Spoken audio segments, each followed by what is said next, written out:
राधे राधे दोस्तों, आज हम सुनेंगे आषाढ़ मास की संकष्टी चतुर्थी के दिन सुनी जाने वाली पौराणिक व्रत कथा। इस व्रत कथा के अनुसार द्वापर युग में महिष्मती नगरी का महजीत नामक राजा था। वह बड़ा ही पुण्यशाली और प्रतापी राजा था। वह अपनी प्रजा का पालन पुत्र की तरह करता था, किंतु संतान विहीन होने के कारण उसे राजमहल का वैभव अच्छा नहीं लगता था। वेदों में निसंतान का जीवन व्यर्थ माना गया है। यदि संतानहीन व्यक्ति अपने पितरों को जल दान देता है तो उसके पितर उस जल को गर्म जल के रूप में ग्रहण करते हैं। इसी विचार में राजा का बहुत समय व्यतीत हो गया। उन्होंने पुत्र प्राप्ति के लिए बहुत से दान यज्ञ आदि किए, फिर भी राजा को पुत्र की प्राप्ति ना हुई। जवानी ढल गई और बुढ़ापा आ गया, किंतु वंश वृद्धि ना हुई। इसके बाद राजा ने विद्वान ब्राह्मणों और प्रजाजनों से इस बारे में सलाह ली। राजा ने कहा कि हे ब्राह्मणों तथा प्रजाजनों, हमें तो संतानहीन हो गए, अब मेरी क्या गति होगी। मैंने जीवन में तो किंचित भी पाप कर्म नहीं किया। मैंने कभी अत्याचार द्वारा दान संग्रह नहीं किया।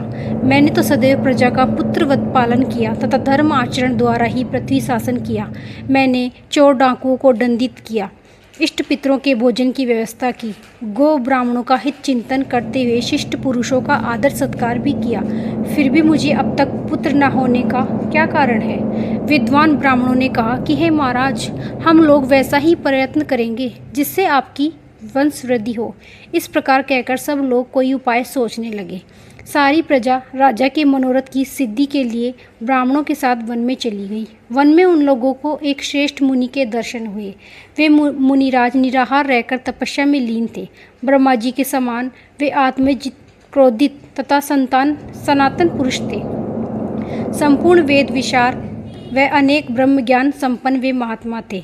उनका निर्मल नाम लोमेश ऋषि था। प्रत्येक कल्पांत में उनके एक एक रोम पतित होते थे, इसलिए उनका नाम लोमेश ऋषि पड़ गया। ऐसे त्रिकालदर्शी महर्षि लोमेश के उन लोगों ने दर्शन किए। सब लोग उन तेजस्वी मुनि के पास गए। उचित अभ्यर्थना एवं प्रणाम आदि के अनंतर सभी लोग उनके समक्ष खड़े हो गए। मुनि के दर्शन से सभी लोग प्रसन्न होकर परस्पर कहने लगे कि हम लोगों का सौभाग्य है कि ऐसे मुनि के दर्शन हुए। इनके उपदेश से हम सभी का मंगल होगा। ऐसा निश्चय कर उन लोगों ने मुनिराज से कहा कि हे ब्रह्म ऋषि, हम लोगों के दुख का कारण सुनिए। अपने संदेह के निवारण के लिए हम लोग आपके पास आए हैं। हे भगवान, आप कोई उपाय बताएं। महर्षि लोमेश ने पूछा, सज्जनों, आप लोग जहाँ किसी भी अभिप्राय से आए हैं, मुझसे आपका क्या प्रयोजन है, स्पष्ट रूप से कहें। मैं आपकी सभी संदेहों का निवारण करूँगा। प्रजाजनों ने उत्तर दिया कि हे मुनिवर, हम महिष्मती नगरी के निवासी हैं। हमारे राजा का नाम महित है।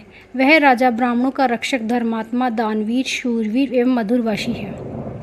उस राजा ने हम लोगों को पालन पोषण किया, परंतु ऐसे राजा को आज तक संतान की प्राप्ति नहीं हुई। हे भगवान, माता पिता तो केवल जन्मदाता होते हैं, किंतु राजा ही वास्तव में पोषक एवं स्ववर्धक होते हैं। उसी राजा के लिए हम लोग ऐसे घने वन में आए हैं। हे महर्षि, आप कोई ऐसा उपाय बताएं जिससे राजा को संतान की प्राप्ति हो, क्योंकि ऐसे गुणवान राजा को कोई पुत्र न हो, यह बड़े दुर्भाग्य की बात है। हम लोग आपस में विचार विमर्श करके इस गंभीर वन में आए हैं।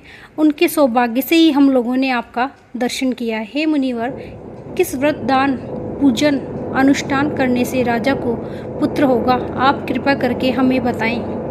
प्रजा की बात सुनकर महर्षि लोमेश ने कहा कि हे भक्तजनों, आप लोग ध्यानपूर्वक सुनो। मैं संकटनाशक व्रत को बता रहा हूँ। यह व्रत निसंतान को संतान और निर्धनों को धन देता है।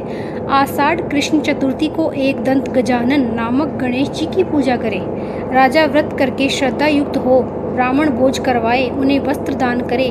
गणेश जी की कृपा से उन्हें अवश्य ही पुत्र की प्राप्ति होगी। महर्षि लोमेश की यह बात सुनकर सभी लोग कर्मबद्ध होकर उठ खड़े हुए, नतमस्तक होकर दंडवत प्रणाम किया। सभी लोग नगर में लौट आए। वन में घटित सभी घटनाओं को प्रजाजनों ने राजा से बताया। प्रजाजनों की बात सुनकर राजा बहुत ही प्रसन्न हुए और उन्होंने श्रद्धापूर्वक विधिवत गणेश चतुर्थी का व्रत करके ब्राह्मणों को भोजन, वस्त्र आदि का दान दिया।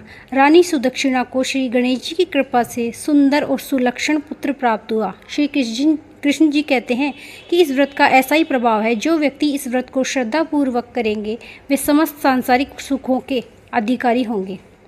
तो दोस्तों, अगर आपको यह जानकारी अच्छी लगी हो तो चैनल को लाइक, सब्सक्राइब, कमेंट में जय माता दी जरूर लिखिए। राधे राधे।